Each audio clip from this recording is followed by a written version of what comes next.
Okay. Hi, good morning. Hopefully this thing doesn't mess up because it's plugged in. Okay, so I'm gonna try and get through my second part of my sin video because I got some other ideas that I want to introduce. But I want to finish this first and not get too far away from it. So I did a little deep dive research moment on uh, the heart this morning, and wowie zowie, did that last longer than I thought it was gonna. Um, so yeah, the heart in the Bible is mentioned like more times than like just about anything that I've ever looked up, probably. It is mentioned over 500 times, and basically all of those are within the context of the heart as a concept.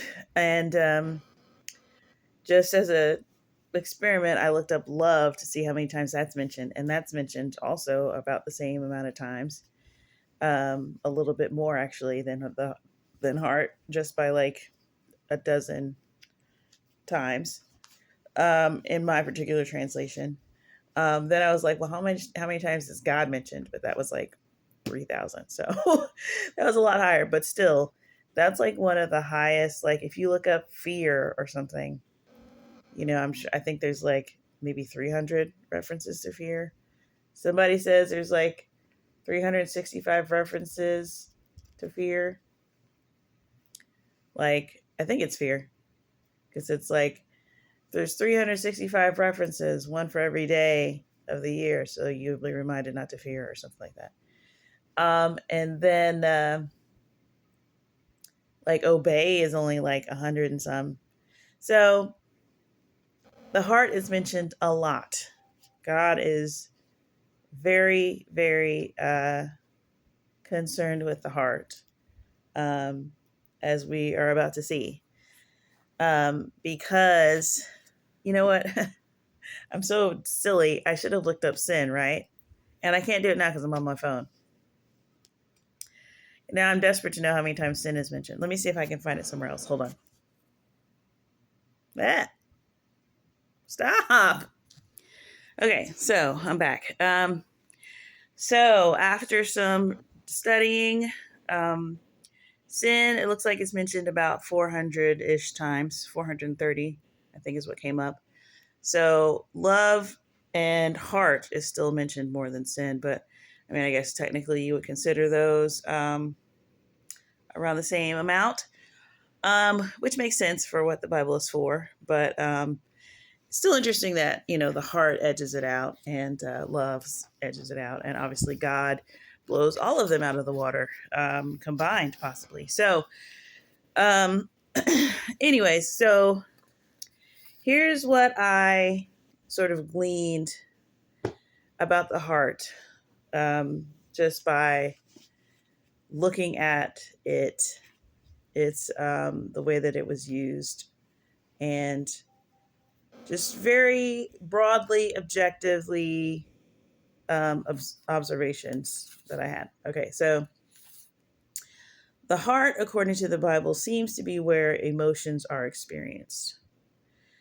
Um, so, not necessarily where they're processed, not even necessarily where they're felt. It's almost like where they originate, or when the emotion happens, this is the factory that sort of contains that emotion. And then from there, it kind of goes off and becomes whatever it's going to become. Um, and then it seems to also be a storage for good, evil, um, almost like, the big, big concepts uh, are stored there. Like, and I was thinking about, the mind versus the heart. And it's almost like the heart is like the brain of your spirit. It's like where our brain is, you know, science would say our brain is doing all of the functions. And that might be true, but we've all seen the example, like as soon as you bring love into a conversation, then science is useless at that point, like just completely dead in the water, like down for the count as soon as you like introduce like one of the most fundamental things in life to it. So science got nothing for you on that. So, but the heart seems to be the brain organ of your spirit, which kind of makes sense when you're thinking about, we all know at the heart, like we've drawn the heart, and we know that the heart that we draw is not even remotely representative of like what our actual heart looks like. Maybe at some point in time they thought it looked like that, and that's why we draw it like that. I don't know. But there's the heart that pumps the blood around the body. And metaphorically, or realistically, your heart, I'm sure back in the day before there was science, your skull is a little more protected of your brain, so there probably wasn't a lot of brain injuries, but there was a lot of probably fatal heart situations, and if the heart is struck, then that's it, it's over, you're dead. And so that probably is where the heart got its sort of infamous um, reputation of sort of being like the center of where everything happens. Obviously, it pumps your blood and all of that stuff, but it doesn't really fit scientifically as a metaphor for what the Bible is sort of describing it as. Like, it's really more of doing what we would consider scientifically as the brain nowadays. The brain is like the center of everything. It makes your arms move, it makes you do whatever. It sends the signals, all that stuff. So I think that, um, which is not to say that if the people that wrote the Bible were around now, that it would be considered the brain. The brain would be considered the metaphor, you know, for it's like, oh, my brain. Like, your mind is definitely still something different than your heart, and the brain is not really like, and that's getting confused, I think, by science, who is trying to answer questions anyway when they've already been kicked out of the party. They're like, you're kicked out, you cannot come to the non-observable, immaterial conversation party. Like, you can't come to this party, but they try to come anyway. And so then they have you say, saying, well, the brain is just controlling, is causing all of this stuff to happen, and it's causing you to see this and that, and it's just like, shut up, like, you're not even supposed to be here. So your brain is sort of the intelligence behind your body, and your heart is the intelligence behind your spirit. That's kind of what I got out of my studies. So yeah, it's where thoughts are created, according to the Bible. um it's where our belief begins. Our true beliefs that really like conduct our lives, not what we tell people, not what we whatever. um and that's the other thing, if you change your beliefs, that also happens in the heart. So changes can be made, either purposefully. You can purposefully do things in your heart according to the Bible, I probably should have wrote down a few examples of where that is, but it'll say something like, um, hide these things in your heart, write this on the tablet of your heart, decide in your heart, set your heart to do such and such. So you can sort of alter yourself in your heart. Um, so that's, and I suppose you're using your will to do that. But but once you use your will to do something, where whatever that thing is that happens, it's in the heart. Um, and it's where truth and intentions can hide.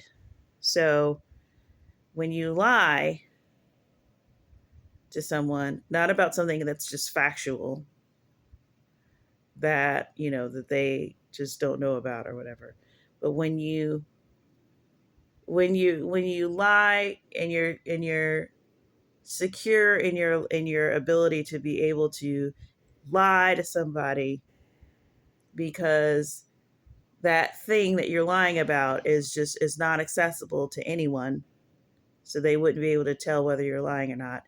Wherever that thing is, it's in your heart. Like, it's like Fort Knox, and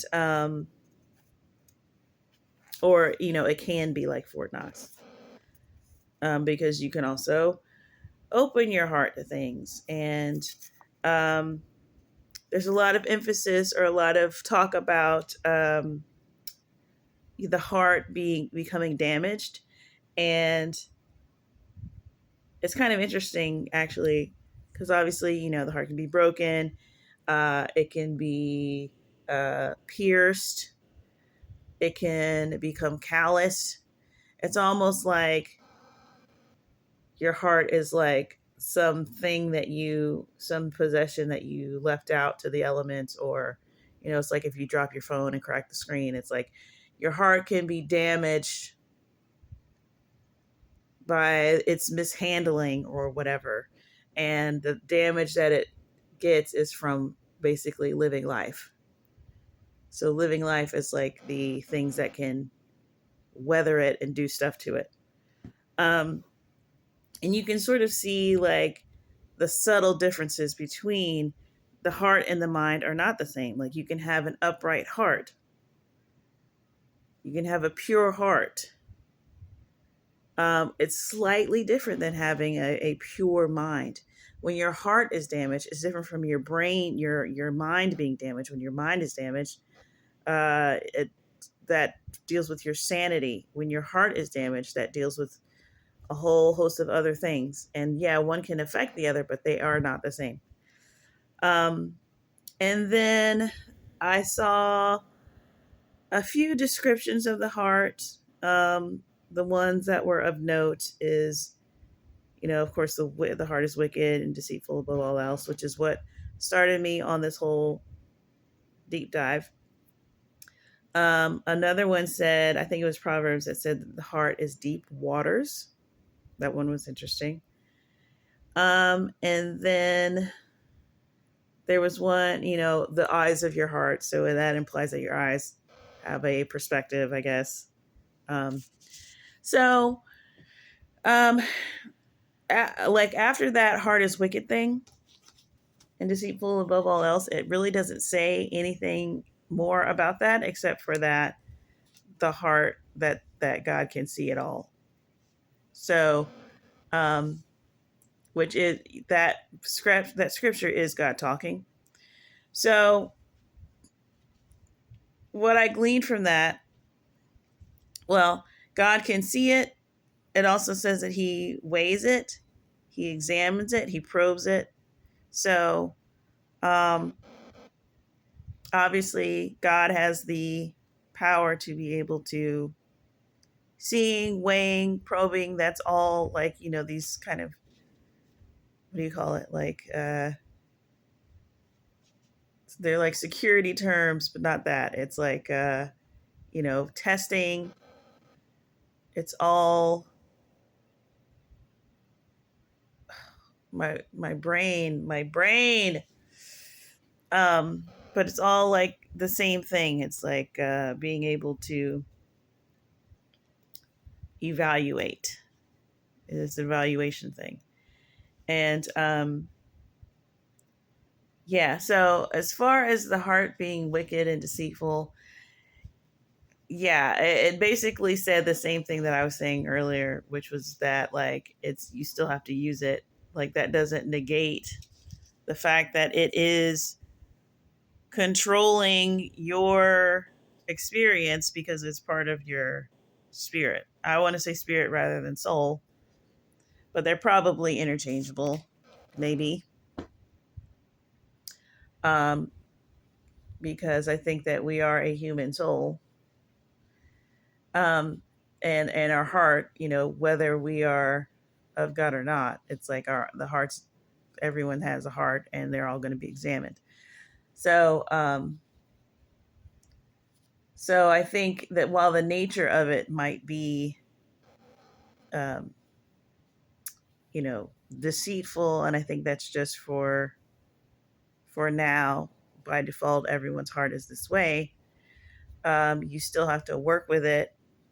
This is still where your emotions are. This is still where you store up either good or evil. Um, this is still where the truth is stored, where thoughts are created, where changes can be made, and where our belief lies. So it just is slippery. So you might say things, you might declare things about your heart, but only God knows if those things are true.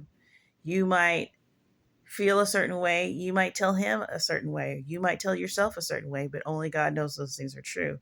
So essentially what it means is that you have a heart, you are the closest authority on it, but your testimony is still not to be trusted over God's. God is the one who can objectively tell you what's in your heart. And I don't know if that's something like because it can change over time. And I don't know if it's something that he already knows, so there's no point. I mean, he simply just does not talk like that ever. We are the only ones that draw the conclusions like that. He says that he knows the end from the beginning, but he doesn't. Um, we're big on like knowing, understanding how the timeline works, but he doesn't really. He still maintains that things can be spontaneous, minds can change. And, among the times that the heart is mentioned, God talks about his own heart quite a lot, quite a lot. So um, he is making decisions based on his heart as well. So this isn't the reason why the follow your heart mantra is not reliable is because the world wants you to believe that the heart is this thing that you um, consult rather than something that you have your own, that your will sort of puts its own, something that can be molded and something that can be changed. It's like having your children decide their gender. It's like your children, they're not mythical creatures that come from outer whatever. Like, yeah, there's some things that there's a way that they were made, but that is, again, that is God over you. That's not the child determining itself. It's like there's some things you're going to find out. You think you can mold that, and then it's like, oh, this part of the software right here. I can't actually mold this. This is who they are. Like, but everything else, mold it if it can be molded, and make somebody that's going to be that's going to add to the society. Don't just be like, oh, child, what decision shall you make? I just watched a whole TikTok about how, I guess, it wasn't California. I think it was was it Oregon? Maybe it's Washington State. But it was like they have some law where when you're 12 years old, you can you have consent. Laws are, you can determine your life or whatever over your parents. So there was this one lady who had this child who was like, he had ADD. He was taking all types of medications, and he was seeing a counselor and stuff. And they made a big to do at his school about how when he turned 12, that he was allowed to sort of, no one could make him do anything without his consent and his permission. So he consented to not taking his medication anymore, and he consented to not going to see his counselors anymore. And he was a hot mess. He started messing up in school. He couldn't focus. He was a danger to his freaking family. Violent. She couldn't do anything about it. She couldn't, she called the cops, and or not, I don't think she called the cops, but something happened where, she wasn't allowed to take any type of action. I think maybe it was she didn't want him to go to jail. She just wanted him to take his freaking medicine, and she couldn't allow him to do that. So they were co-parenting, and he went to his father who lives in another state, and he was able to get it all back because that state isn't insane, and he's doing better. So it's just yeah, this is, I mean, if you don't see the fingerprints of the devil in any of this, how does he always manage to do something? How does the world always manage to do something that is in the deep truths of the Bible of here's the thing you can do to just it would be like somebody telling you undo all of the nails in your house because your house will stand up on its own. It's just but the advice sounds so strange to you, and you don't know anything about building, or you think building was made by the government to keep everybody subdued. So you don't know anything about building. So it sounds revolutionary to you. It's that sounds not only, it sounds like diabolically bad advice to do that. It's take out all of the nails, go into the foundations and take out all of the nails so your house will stand up on its own. And then a few stand up on their own by virtue of some other miracle thing that's happening. And then it's oh, see, it works. And then, then you've got this quiet epidemic of houses just crumbling.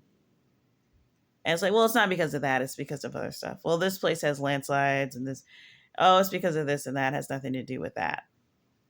That's me sitting and watching the TV every single day. That's what I'm hearing. It's why do we have to sit here and stay here for this? So anyway, so that was my deep dive on the heart. And I did all that. That was literally just a preface to say that God is so concerned with the heart. There's so many times where he was you turn to me in your heart, obey in your heart. Don't rend your garments, rend your heart. That is what he cares about. And I think it even said, I think Jesus even said about loving the Lord with all your heart, mind, soul, and strength, and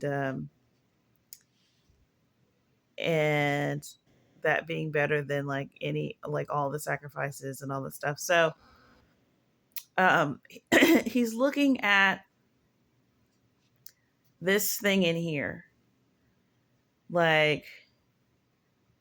and yeah, there's some sin stuff that starts in here, but a lot of times the sin really is a symptom of something larger. It's it's a fear.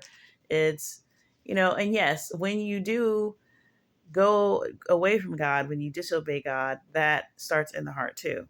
There's a lot of setting your heart against God or turning your heart towards other gods. Or I saw a really interesting. I actually found the uh, an explanation for why um, polygamy is kind of not is kind of frowned upon. But it was in regards to kings. But and it was in Deuteronomy, I think, and it was like Moses saying, um, don't marry too many wives, or they will turn your heart away from God. So, um, so yeah, it's not emphasized a lot. There's a lot of multiple wife situations. Um, None of them really like get super out of control except for Solomon, which I think is hilarious. Like as I was reading that thing with Moses, and it was like, you know, it was like if you if you decide to have a king rule over you, make sure he's not married to too many wives, or it'll turn his heart against God. I was like, that's awkward in heaven. It's like Curb Your Enthusiasm music should start any moment, because it was like, don't don't marry too many wives, don't have too much gold or silver. Just like, whoopsie, Solomon. So I mean, it was like centuries before he came along. It was like really funny. And David had he was pretty rich too. So, anyways, um, so yeah, so there are people who uh are dead set against God in their heart. But and a lot of times, like, and what I was thinking about this morning is that people who just generally fight the concept of God, especially now, um, there's what you're really doing is just poor investing, because me believing in a God that isn't real uh, sounded maybe like in the 1870s or something, sounded super, super, super like loser town loser. Like that probably sounded really dumb in a world where there was churches on every corner and everything was steeped in Christian tradition or religious tradition.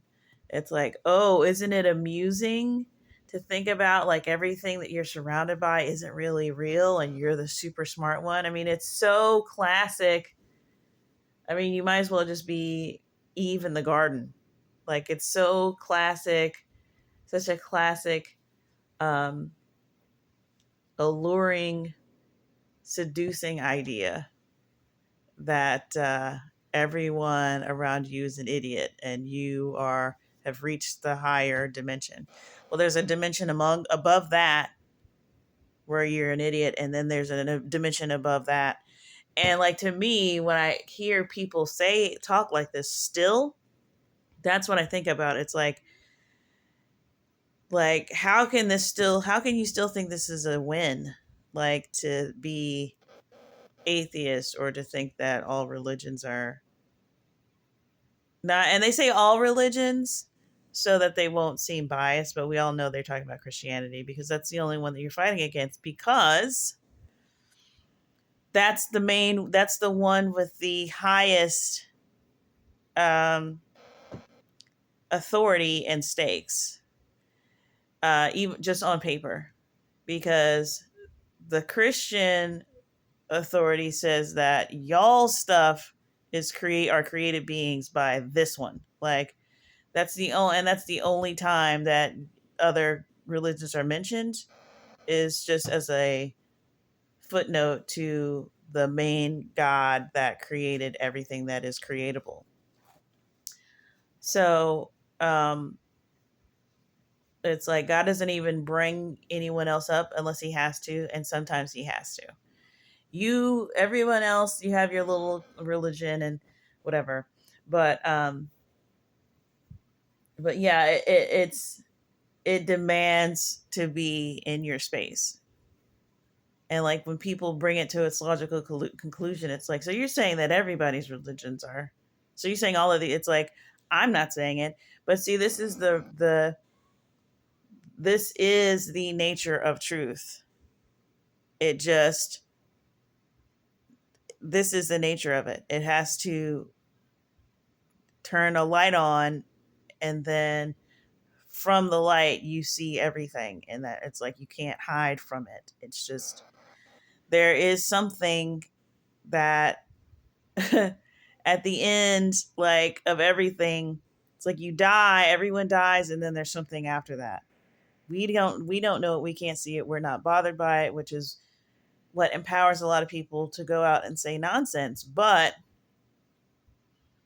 the Christian belief system is something that holds up after death, beyond death, actually. It's still in place after you die. Like, and not in a way of like, oh, you're going to come back here and do the thing again. It's like, no, even after all of this stuff passes away and something new is established, this is still going to be here. So, and that's what it claims.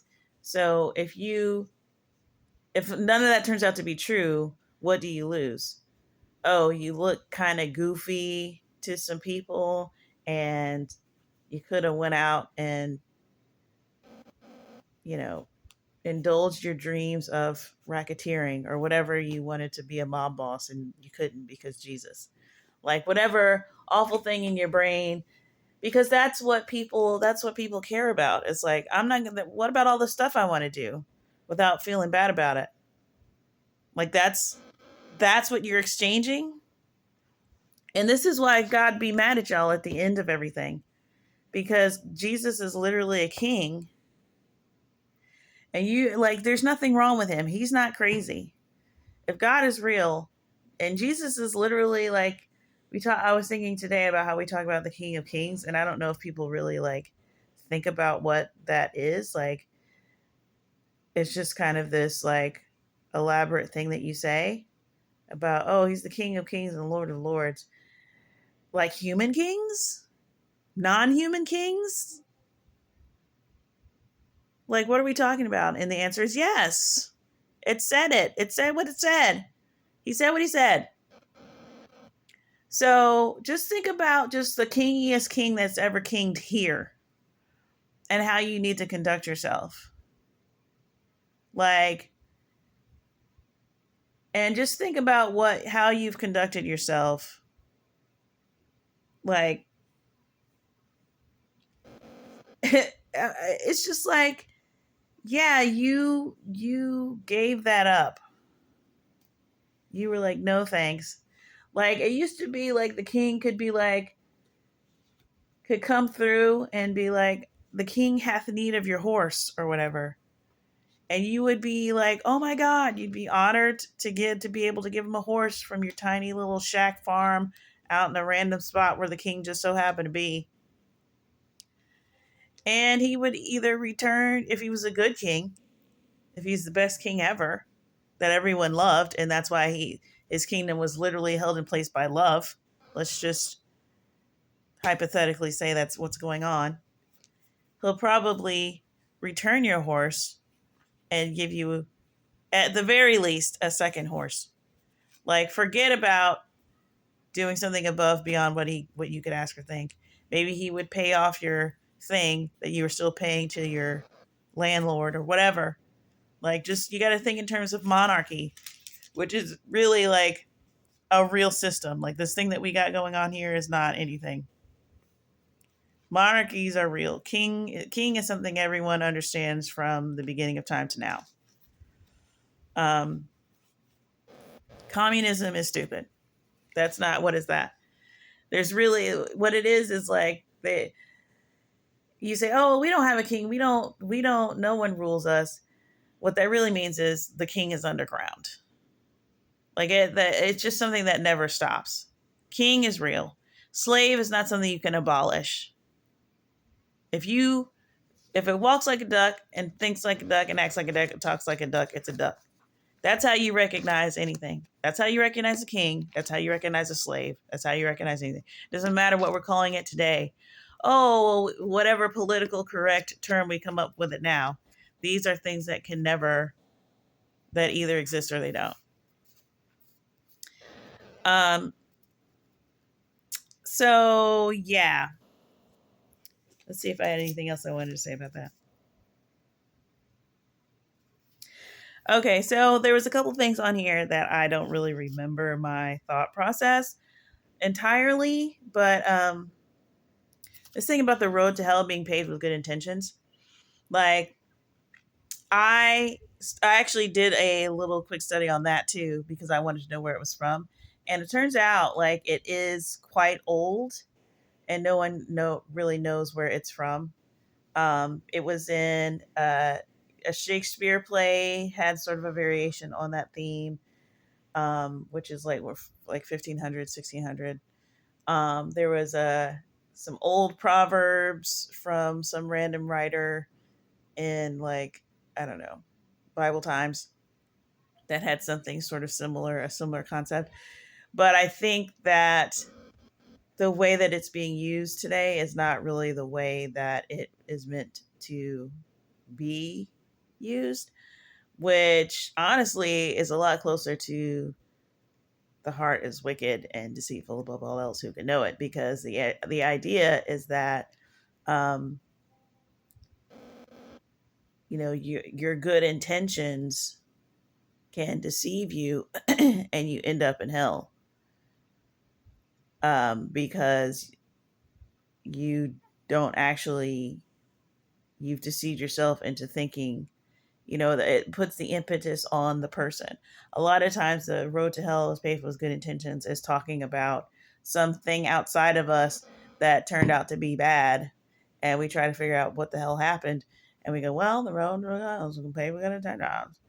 But it's really talking about you paving your own road to hell, not this thing that's already been decided by tons of people who had this idea. Well, we had a good idea and then it just fell apart. Really, a lot of those things are intentional, and that's what they tell you, because when they can disguise their bad deeds as good intentions, because um because bad deeds have the same result as good intentions.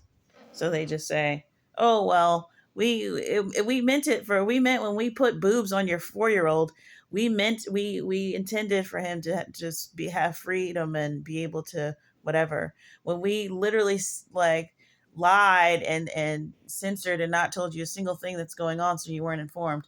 We were doing that to protect you from stuff that would just cause a panic." All right, so then I had this other thing that I put down called that said, "Live your life by God, even if it makes you a bad, even if it makes you look bad." And I put sort of in parentheses Kardashian morality, and I do remember what I was thinking about with that because I had this picture that was in my brain, like when you're watching the Kardashians, which I don't do very often, but um, I don't think I've watched an entire whole episode actually, but I've seen a lot of clips and it'll be like them being like, "Oh my gosh." And then there's like music and then they're looking and it's like someone took a picture of me while I was at the store with my kids, and then they make a big to do about it, and then and like you see reaction shots, "What? Oh my gosh, what?" And then she's sitting in a chair and she's like, "I can't believe they took a picture of me like when I was with my kids." And like you're sitting there and you're trying to just decipher like what in her thing, in her whole in this whole thing is like bad about. It's like, okay, yeah, why is that bad? Like you can't really understand where their emotions even like derive from, like what, like where the outrage comes from. Like it's like they have this whole system of right and wrong that is specific to them. Do you know what I'm saying? Like, it'll be like, oh my gosh, so Kanye just called. And then they all have like, they're like, yeah.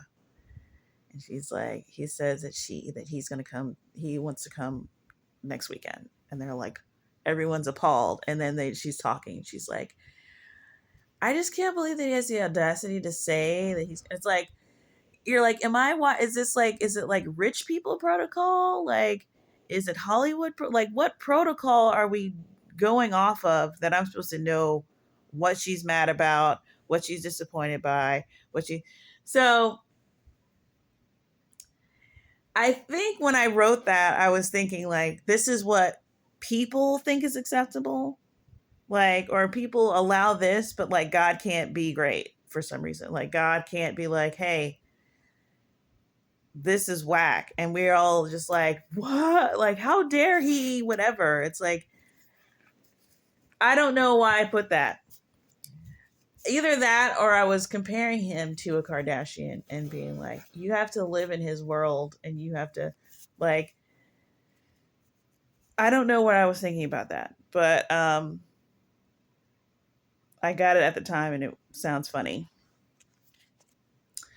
But yeah, so that's all I had to say about it, I guess.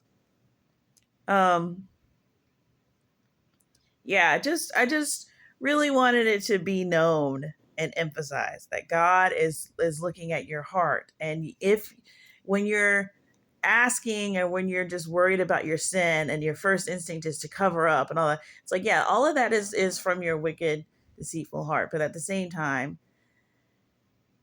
you don't actually know, but God does.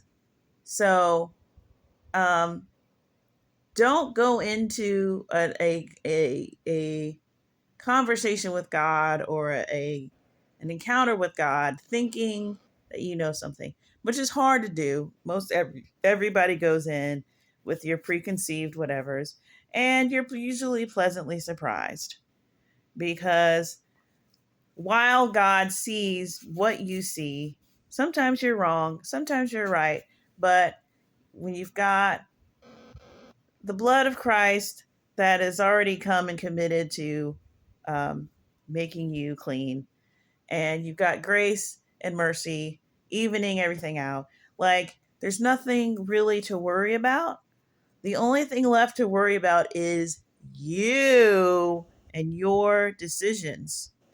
Like, and I think that's the other thing I was thinking about. Like, when people don't want to believe in God, it's like, here's the thing though. And this is why a lot of people are going to end up in hell. It's not their actions. It's not their actions. And even if they did not end up in hell, it's like when God is revealed and you realize that you bet on not God, meaning you bet against God, like the mental torment of realizing that it was never about God sending anybody here or there. It was about your decision based on your panic or your pride or your whatever that caused you to bet against like the supreme everything of everything. It's going to torment you here.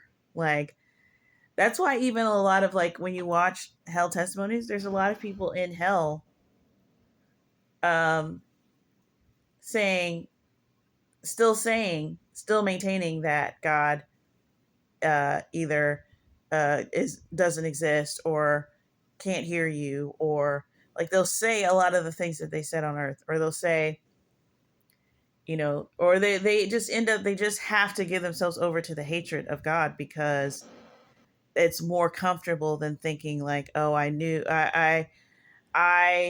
made that decision. I should have just not made that decision. I should have chose God. I should have chose God. Like, that's way harder, way harder. They just have to just kind of like entomb themselves in the denial that they practiced on earth, because it's just, even if there wasn't torture to the body or torture to the soul, you would be so tortured in your mind, you would just your mind would be is hell. So um it's unfortunate because it's just, you want to just say, like, if you just knew the what God was like, if you just knew, like, how, like, we all think, and I think this drives most evangelism, is that we assume that everybody, if they just knew a little bit of what God was like, they would choose him. It's so strange though how, it's just like being in a relationship. It's like, what's that song? I Can't Make You Love Me. It's like, dude, it's incredible. It's incredible how you can't make people choose something good and great. Like, it's really amazing. But like, it's sad because, to me, I mean, I've heard testimonies of people, like the amount of testimonies of people that I've heard who come back to, like, they die and they come back and they just have to go straight into some therapy and PTSD, that they're not there anymore. It's not even so much like of what, they don't care about what happened to them. They're like, I'm not there anymore. I'm back here. And they have to, and it's like, it takes long time to cope with that and to be here every day. Because, like, I remember one where the guy, as soon as he came back, he was like, oh, I know how to get back there. Because now, not only was he not afraid of death anymore, he was ready to go back. So he instantly went to, like, go jump out a window or whatever he did, some drastic, elaborate thing. He was like, oh, I know how to get back, and was about to go kill himself. And God had to speak to him and be like, no, don't do that. Like, I'm telling you, just like, this was like sending me the other day, because I was like, just the peace, not even the love of God, not even knowing, like, and some people, we put a lot of emphasis on love. God puts a lot of emphasis on love. It's, obviously, but a lot of people are just missing peace and have never felt an extreme peace before. It literally, like, it's like right up under love as far as what people have come back saying that they felt. The peace is enough to just make you fall on the ground and pledge your allegiance to the flag of Jesus. Okay. So it's just so sad that people are out here talking reckless. They're just so outside of the knowledge. And the only thing that can get them inside of the knowledge is their heart. And their heart is full of all types of nonsense. And they literally won't even listen because they're so dazzled by whatever is in this world. And I will take a moment and tell you and say, yes, there's lots of dazzling things here. There's lots of dazzling things here. And they're not all evil, but they are all corrupted.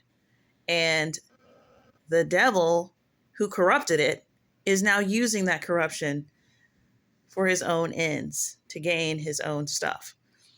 So I get it. It's dazzling, but y'all have got to push through this to the next thing. It's like that guy that it's like those people that take whatever it is. I forget what the drug is it ketamine? Something where you smoke. It's not dropping acid. It's like you smoke it, but it's like first hit you take, you're going to feel like you did something real bad. You got to take another one. At the second hit, you're going to feel like, okay, well, I'm dead now. So whatever. He's like, you got to push through. You got to do the third one. You got to do the third one. Just do it. It's like, I wish there was some spiritual, holy, evangelical version of that. Because it's like, I know you read that one weird verse about whatever. I know you read the story about Isaac being sacrificed, and then God said, no, what are you doing? Like, I know that confused you, but you have got to push through this. Like, you're giving up way too fast. This is the God of the universe we're talking about. And you're like, well, I just don't understand why he had to kill animals. It's like, you're not even trying. You're not even trying. This is all just a big joke or something. But like, Comic-Con is what you live for? Like, I'm just like, what? And Comic-Con is great, but it's just like everything that Comic-Con created, like God created the creation of Comic-Con it's like, go to the creator. Why are you stopping at the thing? Why are you stopping at the thing? Like, just like, don't even think about the fact that God is going to like force you to have different behavior. Just like put that on the shelf for a second and go find God first, and then see if you think it's worth changing your behavior over. Just find God first, and then if you're like, meh, which you're not gonna be, but some people just will not. And I don't know. I mean,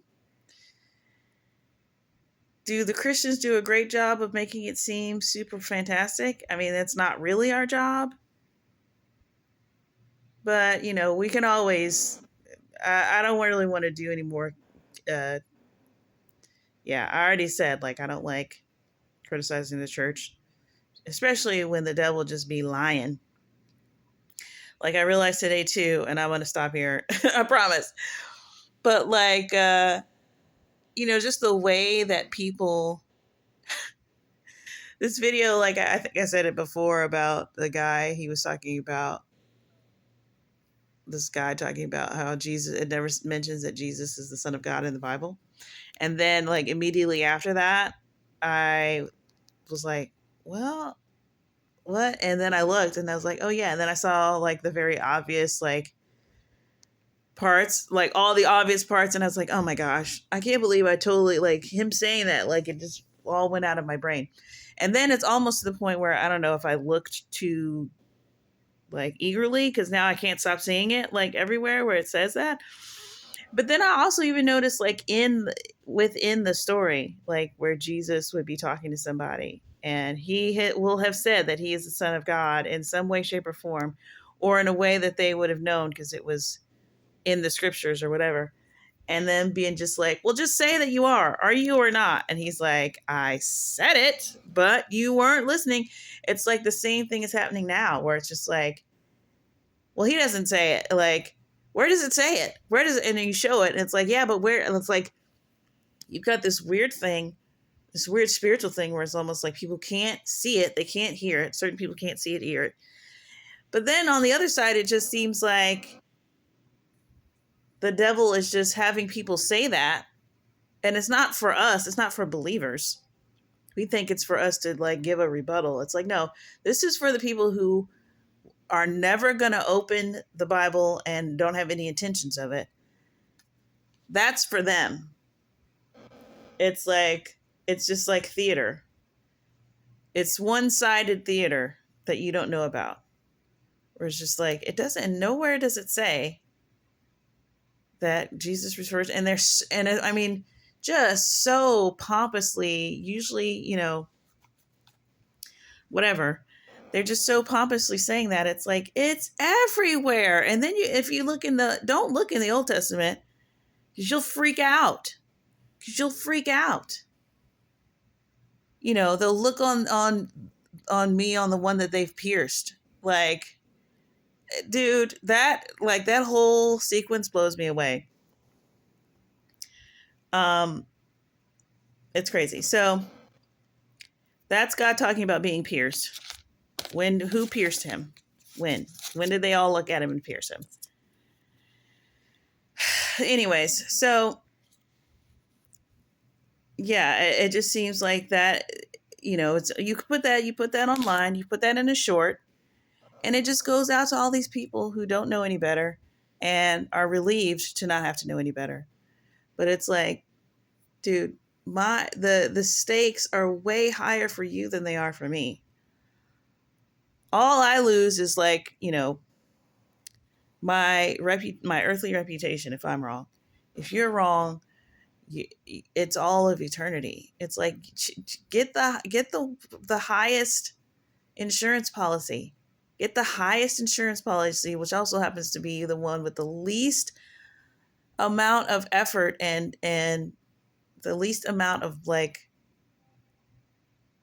initial whatever. And it's the highest invest, like, I just, yeah. So, I kind of feel like I said like a lot of stuff that I was gonna say. So that's part of the reason why I went so long. So I don't know. I'm just getting lazy. I don't want to make a ton of videos anymore. I don't know. I'm lazy. But yeah. So that should consider me done for the day instead of having to make 2 or 3 today. And yeah. God bless y'all.